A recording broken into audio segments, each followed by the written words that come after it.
North Korea. This is what we think North Korea is like, but how does it look and feel in real life? In the next 3 minutes, I'm going to take you inside the most isolated country on earth, North Korea. We are getting ready to board our flight to Pyongyang. I had no idea what was about to happen over the next 3 days of my life. I was anxious and nervous. We made it. I went on a guided tour around North Korea with Koryo Tours, a reputable tour company out of Beijing. Before I continue, I'd like to disclose that all tours to North Korea are heavily organized and pre-planned as to what we could do, eat, and see. Everyone must stick with their tour group at all times or else they will face severe consequences.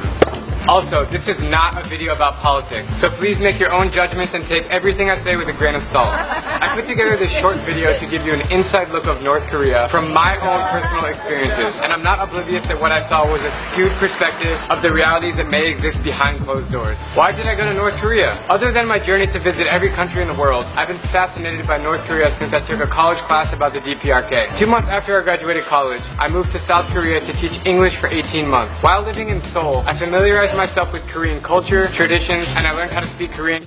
My 3-day tour around North Korea, we stayed in the capital of Pyongyang. Hey guys, we're here chilling in my hotel room in Pyongyang. It is actually pretty nice and modern. Check out this view outside.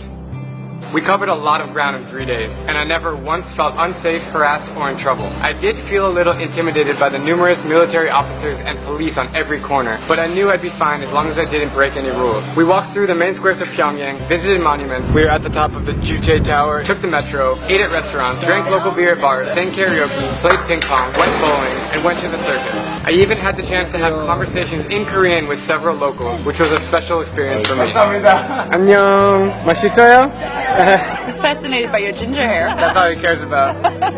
One of the highlights of the trip was running a 10K in the Pyongyang Marathon. We're about to run in the Pyongyang Marathon. Look at all the people! It started and ended in a giant stadium filled with 50,000 screaming Koreans. It was an incredible feeling. I also enjoyed taking the underground metro, the deepest public transportation system on earth. And it was bizarre to see thousands of people on the streets practicing their celebrations for an upcoming holiday.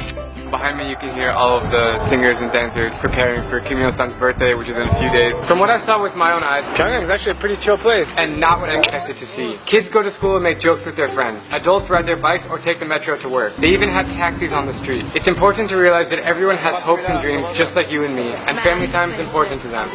They're specifically talented when it comes to music, singing, dancing, sports, and acrobats. People are people. It's their wedding day and we're taking photos with them. That all being said, I did have a strange feeling about how their society works and how they portray their country to be. For example, there are many tall buildings and wide streets, but limited job opportunities and hardly anyone has a car. Many things felt staged in order to make their country appear in perfect condition. Very few people in North Korea have access to the internet or what's happening outside of their borders. The information they consume is controlled by their government, which makes me wonder, do the people really know anything different? Do they want to leave North Korea? Are some people actually living happy lives without us knowing? I'll end my video with saying that my trip to North Korea was eye-opening and worthwhile to observe and learn about a hidden culture. I hope that watching my experience showed you a different side of North Korea, one that you didn't know existed. I left the country with more questions than I had.